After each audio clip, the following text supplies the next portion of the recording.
बिस्मिल्लाहिर्रहमानिर्रहीम। स्टूडेंट, आज का जो हमारा टॉपिक है वो एक्सरसाइज 3.2 से रिलेटेड है। स्टूडेंट, जैसा कि आपको पता है कि 9th और 10th के लिए गवर्नमेंट ने स्मार्ट सिलेबस एक इंट्रोड्यूस करवाया है।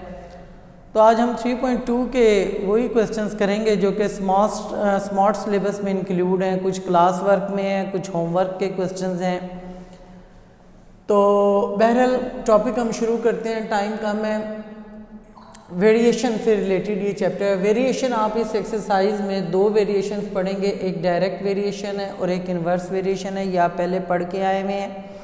डायरेक्ट वेरिएशन से डायरेक्टली प्रोपोर्शनल है। लेट के जैसे आप ये पढ़ते हैं कि y is directly proportional to x, यानी डायरेक्ट प्रोपोर्शन में ये होता है कि एक क्वांटिटी के बढ़ाने से दूसरी क्वांटिटी भी बढ़े और एक क्वांटिटी के इंक्रीज़ होने से दूसरी भी डिक्रीज़ हो, या सॉरी पता नहीं कि एक क्वांटिटी के डिक्रीज़ होने से दूसरी भी डिक्रीज़ हो, तो ये डायरेक्ट है। इसी तरह इन्वर्स में ये होता है कि एक क्वांटिटी के बढ़ाने से अगली क्वांटिटी डिक्रीज़ हो या एक क्वांटिटी के डिक्रीज़ होने से अगली इंक्रीज़ हो, तो ये इन्वर्स वेरिएशन है। तो ये हमने यहाँ पे स्टडी करना है, डायरेक्ट वेरिएशन और इन्वर्स वेरिएशन को। स्टूडेंट, यहाँ पे आपके पास ये फ़र्ज़ किया, ये कंडीशन हो कि y is directly proportional to x, तो आपका पहला स्टेप ये होगा कि आप ये प्रोपोर्शनैलिटी को आप ख़त्म करेंगे। और एक आपको पता है कि प्रोपोर्शनैलिटी को आप जब ख़त्म करते हैं तो इक्वल का साइन लेते हैं और साथ एक कांस्टेंट लेते हैं। तो बहरहाल हम इसी को आगे कंटिन्यू करते हुए एक्सरसाइज की तरफ आते हैं। तो ये एक्सरसाइज में सारी चीज़ें आ जाएंगी। एक्सरसाइज 3.2 का हम क्वेश्चन नंबर 1 करते हैं। तो हमारे पास एक्सरसाइज 3.2 का क्वेश्चन 1 में आप पढ़ें y varies directly as x। तो आप यहाँ पे स्टेटमेंट पढ़ के इसका रिलेशन बनाएं कि y varies directly as x। तो ये उसकी मैथमेटिकल फॉर्म बन गई, y varies directly as x। तो पहला काम स्टूडेंट आपका ये होगा कि आप यहीं पे जो प्रोपोर्शनैलिटी दी हुई है ये इसको आप ख़त्म करके y is equal to k x, इसे इक्वेशन 1 का नाम दे दें। अब आप क्वेश्चन की स्टेटमेंट को आगे कंटिन्यू करें। y varies directly as x and y is equal to 8, यहाँ दे रहा है आपको y इज़ इक्वल टू 8 और x is equal to 2। Student, ये जो दो वैल्यूज़ आपको दे रहा है y इज़ इक्वल टू 8 और x इज़ इक्वल टू 2, पूरी एक्सरसाइज में जो पहली वैल्यूज़ गिवन होगी ये दो वैल्यूज़, ये आप 1 में पुट करेंगे तो आपके पास कांस्टेंट की वैल्यू आ जाएगी। तो आप यहाँ पे y की वैल्यू 8 इक्वेशन 1 में पुट करें फ्रॉम इक्वेशन 1। तो y की वैल्यू मैं 8 यहाँ पुट कर रहा हूँ, k हमने फाइंड करना है और x की वैल्यू 2। तो k इज़ इक्वल टू 8/2 और k आपके पास 4 आ गया। स्टूडेंट, अब क्वेश्चन नंबर 1 में जितने भी पार्ट्स आपने फाइंड करने हैं तो रिलेशन आपने जिसे ये नंबर इक्वेशन 1 का नाम दिया है, रिलेशन ये यूज़ करना है और k की वैल्यू अब आपने ये यूज़ करनी है। और ये जो वैल्यूज़ हमने यूज़ करके k की वैल्यू निकाली है इसको अब आपने कहीं और इस्तेमाल नहीं करना, वो आगे जो चीज़ फाइंड करने के लिए कहेगा अगेन वैल्यूज़ देगा। अब आप आए क्वेश्चन की तरफ। तो क्वेश्चन में कहता है कि y in terms of x। वैसे आपके स्मार्ट सिलेबस में इसका सिर्फ 3rd क्वेश्चन इंक्लूड है, लेकिन आप ये भी देख लें कि आपका कॉन्सेप्ट अच्छी तरह क्लियर हो जाएगा। y in terms of x, ये पार्ट फर्स्ट है। तो y in terms of x आपने फाइंड करना है। उसका तरीका ये है कि आप जो भी अब आप फाइंड करेंगे इक्वेशन 1 पे आए, from equation 1 y is equal to k x. y in terms of x का मतलब है सिर्फ आपने यहाँ पे k की वैल्यू फाइंड कर दे, k की वैल्यू पुट कर देनी है 4 इंटू एक्स।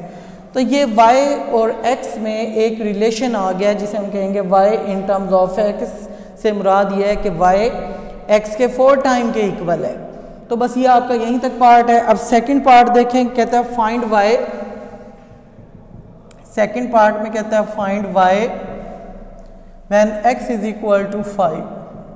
मैंने आपको शुरू में ही बताया कि अब हर वैल्यूज़ आपको अलहदा देगा, आपने इक्वेशन 1 को यूज़ करना है और k को यूज़ करना है। बाकी जो वैल्यूज़ अब देता जा रहा है उसे आप बेशक छोड़ें। From 1 y is equal to k x, ये इक्वेशन, यही रिलेशन आपकी पूरी एक्सरसाइज में जिसको आप शुरू में आपके पास जो रिलेशन होगा उसे आप नंबरिंग दे दें 1, और जो चीज़ भी फाइंड करनी है बस फ्रॉम 1 पे आए।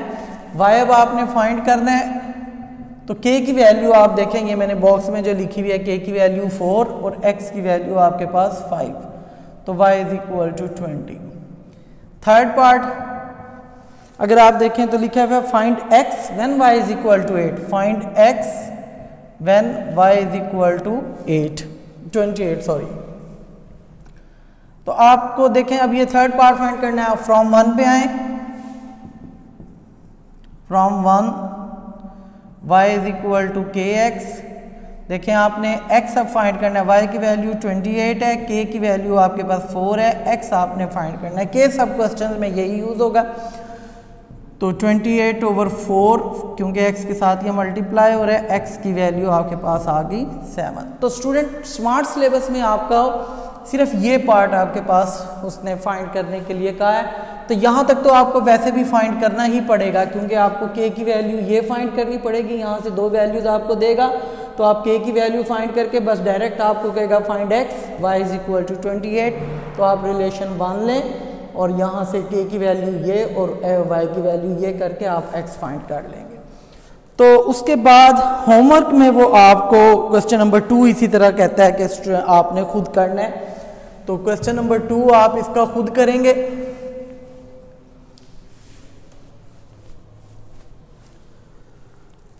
तो मैं होमवर्क में क्वेश्चन नंबर 3 है, क्वेश्चन नंबर 2 आपने खुद करना है, इसका अभी आपकी बाकी क्वेश्चन से प्रैक्टिस हो जाएगी। Do yourself. तो क्वेश्चन नंबर 3 पे आ जाए। वैसे ये क्वेश्चन नंबर 3 भी होमवर्क में है, तो कहता है v proportional to r cube, v proportional to r cube. मैंने आपको पहले क्वेश्चन में बताया कि आप पहले प्रोपोर्शनैलिटी को ख़त्म कर दें, v इज इक्वल टू के आर क्यूब, ये आपके पास क्वेश्चन 1 आ जाएगी। यहाँ से अब आपका अगला स्टेप ये होना चाहिए कि आपने k फाइंड करना है। k फाइंड करना है तो आप क्वेश्चन की स्टेटमेंट पढ़ेंगे, आपको v की और r की वैल्यू देगा। तो क्वेश्चन को आगे देखते हैं। सॉरी क्वेश्चन नंबर ये 5 है, क्योंकि 5 ही आपके स्मार्ट सिलेबस में है, ये 3 नहीं है। Question number 5, v is equal to 5 और r इज इक्वल टू 3। ये दोनों वैल्यूज आप 1 में पुट करें, फ्रॉम 1 v की वैल्यू आप पुट कर रहे हैं 5, k आपने फाइंड करना है, r की वैल्यू 3 है तो 3 का क्यूब, 3 का क्यूब आपको पता है 9 आएगा, तो k इज इक्वल टू 3 का क्यूब सॉरी 27, तो 5/27, ये आपके पास k की वैल्यू आ गई।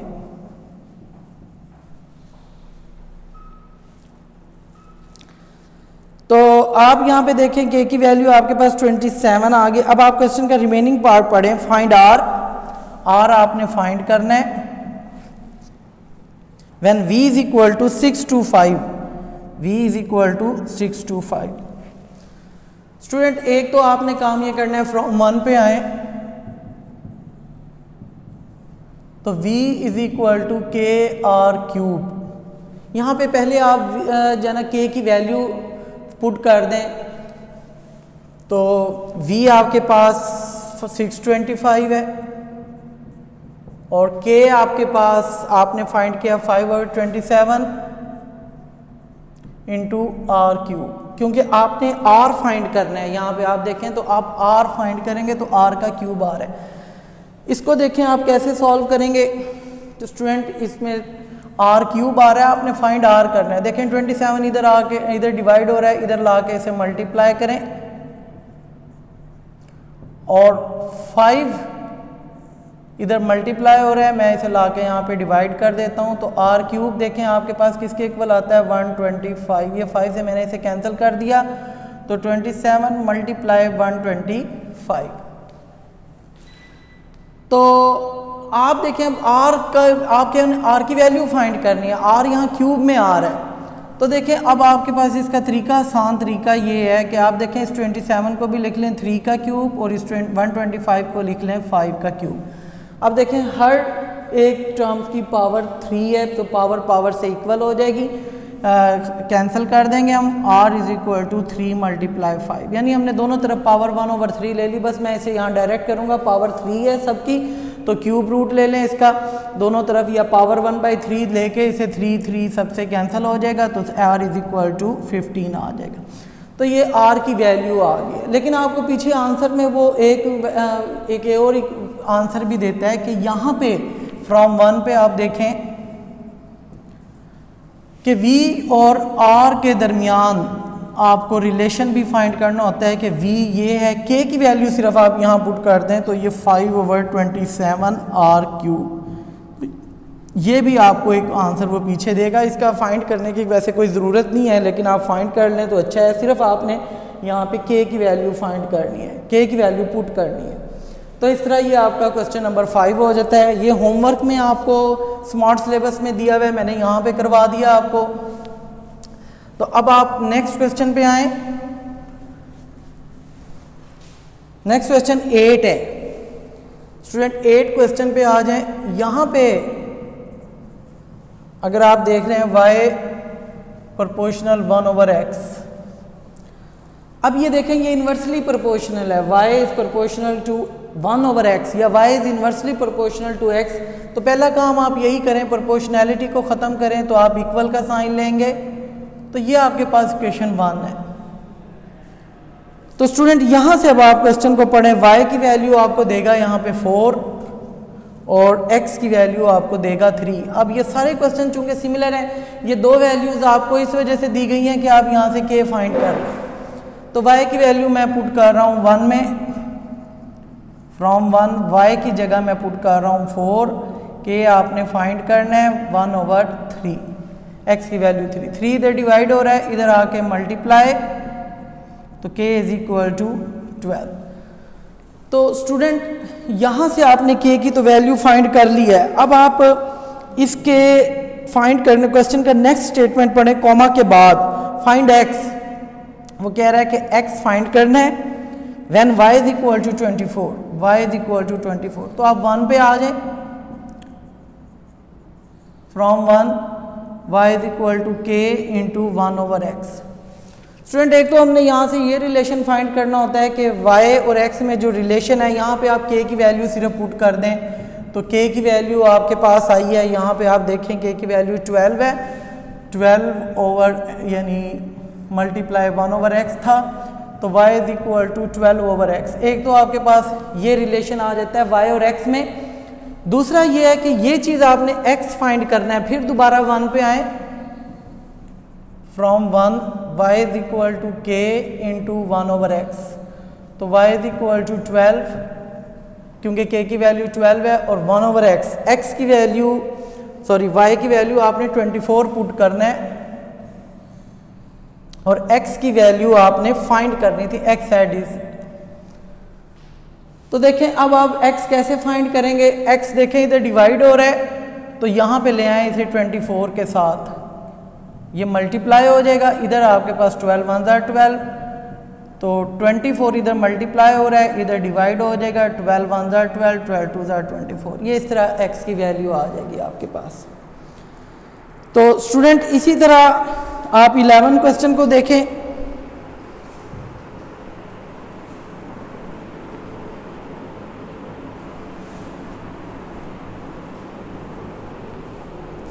क्वेश्चन नंबर 11 देखें, क्योंकि क्वेश्चन नंबर 10 आपके पास होमवर्क में है, मैं आपको 11 करवा रहा हूं। तो a प्रोपोर्शनल टू 1/b²। तो स्टूडेंट यहाँ पे आप प्रोपोर्शनैलिटी को ख़त्म करें तो k 1/b², ये आपके पास पहली इक्वेशन आ जाएगी जिसे आपने प्रोपोर्शनैलिटी ख़त्म की है। यहाँ पे आपको दे रहा है a की वैल्यू 3 है और b की वैल्यू 4 है। तो अब आपको पता चल गया होगा, अब ये दोनों वैल्यूज आप 1 में पुट करेंगे तो आपके पास k की वैल्यू आ जाएगी from 1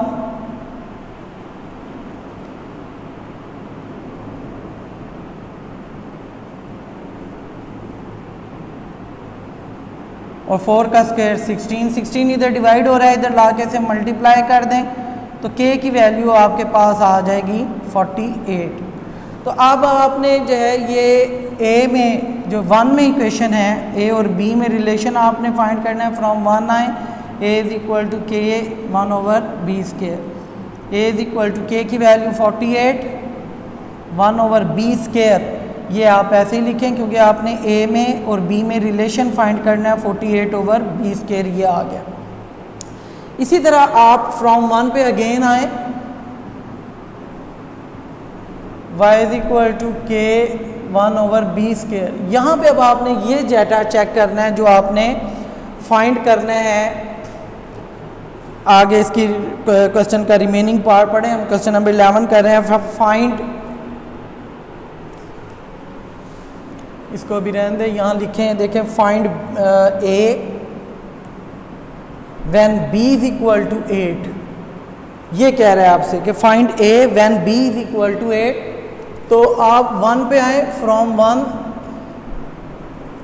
a is equal to k into 1/b²। A आपने फाइंड करना है। के की वैल्यू आपके पास ये है 48,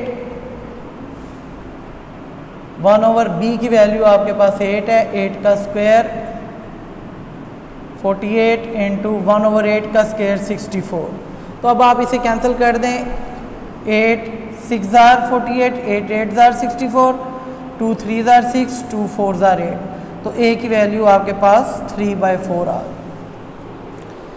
तो ये आपका क्वेश्चन नंबर 11 था। इसी तरह होमवर्क में आपको क्वेश्चन नंबर 13 देता है, तो आप 13 क्वेश्चन को भी देख लें।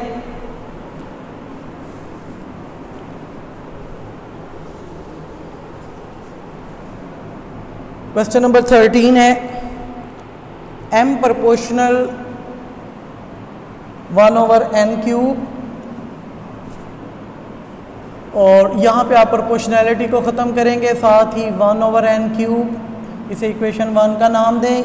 अब आपको देखें m की वैल्यू 2 दे रहा है और n की वैल्यू 4 दे रहा है। तो यहाँ पे आप ये m की और n की वैल्यू पुट करके k की वैल्यू निकालें। फ्रॉम 1 m की जगह आप 2 पुट करें, k और n की जगह 4 पुट करेंगे। 4 का क्यूब, 4 का क्यूब आपको पता है 64। 64 इधर डिवाइड हो रहा है, इधर आके मल्टीप्लाई हुआ, तो k की वैल्यू 128 आ गई। इसी तरह यहाँ पे अब आपको कहता है फाइंड m फाइंड करें और आपके पास n जो है वो 6 है। तो आप फ्रॉम इक्वेशन 1 पे आए, तो m is equal to k into 1/n³। तो m आपने देखे फाइंड करना है। n की वैल्यू 128 है और n की वैल्यू आप यहाँ पुट कर दें 6 का क्यूब। तो m इज इक्वल टू 128 और 6 का क्यूब आपको पता है 216 होता है। तो इसे अब आप कैंसिल करें। 2 6 जार 12 और 2 4 जार 8, 2 1 जार 2। तो और कोई बड़े टेबल पे देखें आप, इसका आगे 4 के टेबल पे करें। 4 16 जार 64, 4 2 जार 8, 4 27 जार। तो ये मेरे ख्याल में इसे आगे सॉल्व नहीं होते। तो 16/27 ये m की वैल्यू होगी। सिमिलरली वो कहता है कि एंड n, यहाँ पे वो कहता है कि n भी फाइंड करें।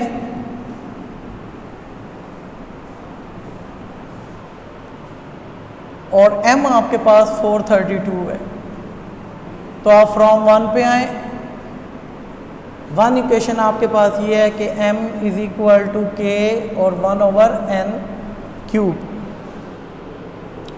तो m की वैल्यू 432 है और k आपके पास आया था 128 और 1/n³। तो n³ को आप इधर ले जाएं, मल्टीप्लाई करें 432 के साथ, is equal to 128। n³ is equal to 128 over 432। तो ये आपने n³ चूँकि फाइंड करना था, n की वैल्यू फाइंड करनी थी, तो इधर डिवाइड किया। अब इसे कैंसिल करें। 2 6 जार 8, 2 6 जार 12, 2 4 जार 8, 2 2 जार 4। तो स्टूडेंट यहाँ से देखें n³ आपके पास आ जाता है 64/216। तो n क्यूब आप 64 को आप लिखें 4 की पावर 3 और 216 को आप लिख लें 6 की पावर 3। जिस तरह आपने पिछले क्वेश्चन में तमाम की पावर 3 थी, कैंसिल किया था, तो यहाँ भी आप तमाम की पावर 3 हैं उन्हें कैंसिल कर दें। 2 2 ज़ा 4, 2 3 ज़ा 6, तो 2/3। तो स्टूडेंट इस तरह हमने एक्सरसाइज ये 3.2 के जो क्वेश्चंस कुछ क्लास वर्क में थे और कुछ होमवर्क में थे, तो ये मैंने कुछ क्लास वर्क के क्वेश्चन और कुछ होमवर्क के क्वेश्चंस आपको बताए हैं। बाकी आप इस पे मार्क कर लें तो आपके पास जो आपको वैसे सिलेबस मिल जाएगा कि क्वेश्चन नंबर 1, 2, 5, 8, 10, 11 और 13 क्वेश्चन आपके इस एक्सरसाइज में इंक्लूड होंगे। बाकी आपने नहीं करने। तो ये हमारा लेक्चर आज का यहाँ पे ख़त्म होता है।